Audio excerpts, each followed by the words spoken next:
سبح اسم ربك الأعلى الذي خلق فسوى والذي قدر فهدى والذي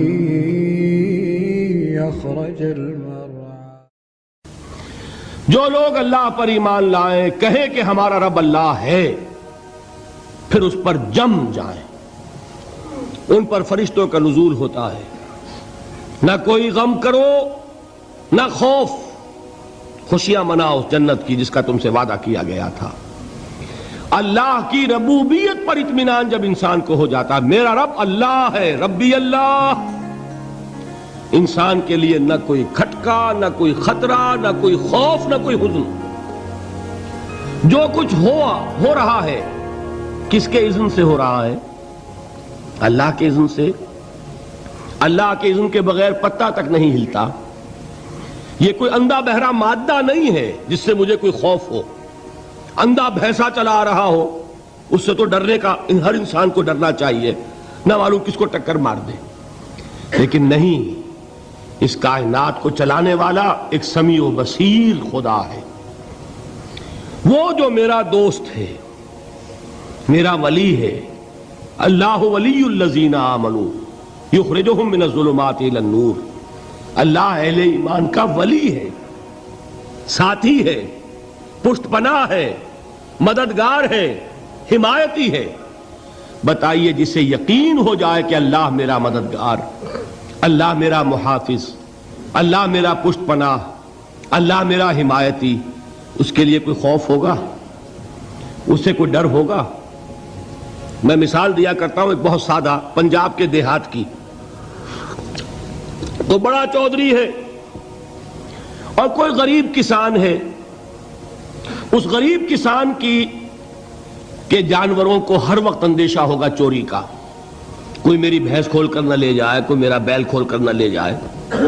لیکن جس کے بارے میں یہ سب کو معلوم ہو کہ وہ جو بڑا چودھری ہے وہ اس کا دوست ہے، اس کی بچیا کو کوئی خوف ہوگا؟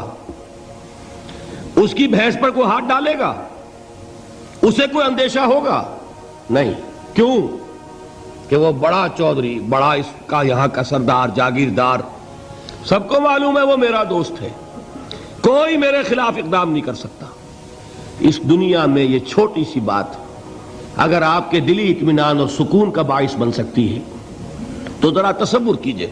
میں لفظ تصور استعمال کروں گا صرف اس لیے کہ اس کا ہم جس کو کہتے ہیں ادراک اور شعور کر نہیں سکتے، اگر کے ساتھ کر سکتے. اگر یقین ہو کہ اللہ میرا مددگار اور یقین ہو کہ اللہ ہر آن میرے ساتھ ہے، پھر کوئی خوف؟ کس کا خوف؟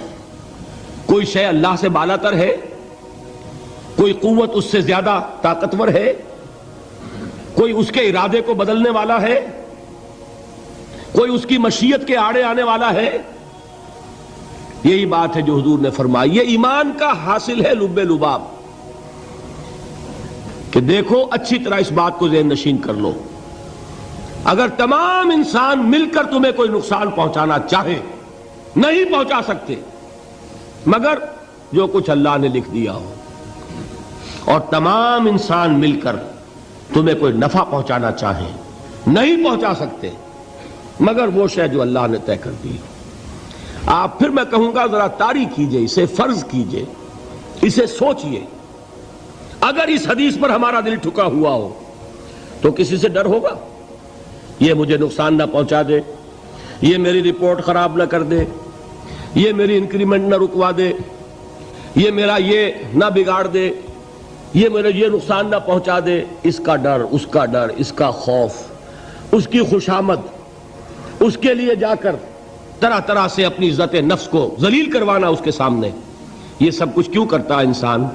جب سمجھتا ہے کہ اس کے ہاتھ میں میرا کوئی نفع ہے، اس کے ہاتھ میں میرے لیے کوئی ضرر ہے، یہ مجھے کوئی گزند پہنچا سکتا ہے، یہ مجھے کوئی نقصان پہنچا سکتا ہے، یہ میرا کوئی کام بنا سکتا ہے، یہ میری کوئی ضرورت پوری کر سکتا ہے. اسی کا نام شرک ہے. جہاں آپ نے یہ سمجھا کہ غیر اللہ کے اندر کوئی طاقت موجود ہے وہی شرک ہے. بتوں سے تجھ کو امیدیں، خدا سے نو امیدی، مجھے بتا تو صحیح اور کافری کیا ہے. شرک تو یہ ہے.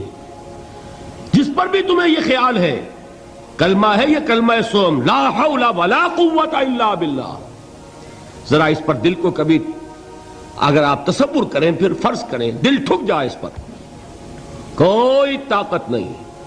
یہی بات تھی جو شیخ عبد القادر جیلانی رحمۃ اللہ علیہ نے اپنی وصیت میں اپنے بچے سے کہی. 11ویں دینے والے ہیں، لیکن حضرت شیخ عبد القادر جیلانی کی وصیت اور تعلیمات کو کتنے لوگ ہیں کہ جانتے ہو؟ یہ جن مقامات تک پہنچے ہیں وہ کس چیز کی بدولت پہنچے؟ انہوں نے جو پیغام دیا وہ کیا تھا؟ اے میرے بچے، جس طریقے سے قرآن مجید میں حضرت لقمان کی نصیحتیں جو ہے نقل کر دی گئی ہیں، میں یہ عرض کروں گا بالفرض اگر قرآن حضرت عبد القادر جیلانی کے بعد نازل ہوا ہوتا تو شیخ عبد القادر کی یہ نصیحتیں بھی قرآن میں درج ہوتی. اتنی اونچی نصیحتیں ہیں. اے میرے بچے، اس حقیقت کو ذہن نشین کر لے، لا فاعل فی الحقیقت ولا مؤثر الا اللہ. اس کائنات میں نہ کوئی فاعل حقیقی ہے نہ مؤثر حقیقی ہے سوائے اللہ کے. کسی شے میں کوئی تاثیر نہیں اگر اللہ نہ چاہے. آگ جلا نہیں سکتی اگر اللہ نہ چاہے. پانی ڈبو نہیں سکتا اگر اللہ نہ چاہے. زہر ہلاک نہیں کر سکتا اگر اللہ نہ چاہے. کوئی چیز فائدہ نہیں پہنچا سکتی اگر اللہ نہ چاہے. تو در در پہ کیوں سر جھکاتے ہو؟ در در پر کیوں جبیں سائی کرتے ہو؟ سب کے سامنے کیوں ہاتھ پھیلاتے ہو؟ ایک اللہ سے مانگو، ایک اللہ کے سامنے زمین پر اپنی جبین رکھو. لا فاعل فی الحقیقت ولا مؤثر الا اللہ. نظر آتا ہے ہمیں کہ پانی پیاس بجھا دیتا ہے. پیاس بجھانے کی صلاحیت پانی میں نہیں ہے، اللہ کے اذن سے. کھانا بھوک مٹا دیتا ہے، بھوک مٹانے کی صلاحیت کھانے میں نہیں ہے، اذن رب میں ہے. دیکھیے یہی یقین تھا. حضرت موسیٰ علیہ السلام کا واقعہ یاد کیجئے. سامنے سمندر آ گیا ہے، قوم دیکھتی ہے پیچھے کہ گرد و غبار کا طوفان ہے. معلوم ہوا کہ فرعون اپنے لشکر سمیت آ گیا ہے. لشکر جب چلتا تھا تیز رفتاری کے ساتھ تو گرد و غبار کا جو طوفان اٹھتا تھا اس کا تصور کیجئے. اور لمحہ بلمحہ وہ قریب آ رہا ہے. پوری قوم نے کیا کہا؟ اے موسیٰ انا لمدرکون، اے موسیٰ ہم کو پکڑے گئے. قرآن مجید نے تو یہاں وہ باتیں نہیں لکھی ہیں، لیکن تورات میں یہ درج ہے کہ بنی اسرائیل جھگڑنے لگے، دست و گریبان ہو گئے موسیٰ کے ساتھ. موسیٰ ہمیں یہاں مروایا لا کر، اس سے تو ہم ہی بہتر تھے. وہاں کھانے کو ملتا تھا، زندگی تو تھی، بیگار ہم کر رہے تھے، موت تو نہیں تھی. اب جو کچھ ہوگا اس کا تصور کرو، جس طریقے سے ہمارے ٹکڑے اڑائے جائیں گے. تو لڑ رہے ہیں حضرت موسیٰ علیہ السلام سے. یہ تورات کی تفصیل ہے. قرآن میں صرف اتنا آیا ہے، پریشان ہو کر انہوں نے کہا انا لمدرکون، موسیٰ ہم تو پکڑے گئے. اس وقت موسیٰ کا جواب کیا ہے؟ کلا ان معی ربی سیہدین. نہیں، میرے ساتھ میرا رب ہے، وہ راستہ دے گا. بتائیے کہاں راستہ نظر آ رہا ہے؟ یہ ہے ایمان بالغیب. راستہ نظر نہ آئے تب اللہ پر یقین ایمان ہے. جیب میں پیسے ہوں اور تب دل کو اطمینان ہے تو ایمان کس پر ہوا؟ پیسے پر، اللہ پر نہیں. جب وسائل و ذرائع نہ ہوں اور پھر یقین ہو کہ اللہ مسبب الاسباب ہے، وہ اسباب کا پابند نہیں ہے، وہ اسباب کا محتاج نہیں ہے، اسباب اس کے محتاج ہیں. اگر یہ یقین ہے تو اللہ پر ایمان ہے. یہ نہیں ہے تو تمہارا ایمان اسباب پر ہے، وسائل پر ہے، ذرائع پر ہے، مادیات پر ہے، اللہ پر نہیں. اس وقت کہاں راستہ تھا؟ کوئی راستہ تھا؟ سمندر ہے اور ادھر سے لشکر آ گیا ہے. کلا ان معی ربی سیہدین. اب دیکھیے ایمان کہہ دینا آسان ہے، ہوا معکم اینما کنتم، جہاں کہیں بھی تم ہوتے ہو اللہ تمہارے ساتھ ہوتا ہے. لیکن اس کا یقین قائم ہو جائے تو زمین و آسمان کا فرق واقع ہو جائے.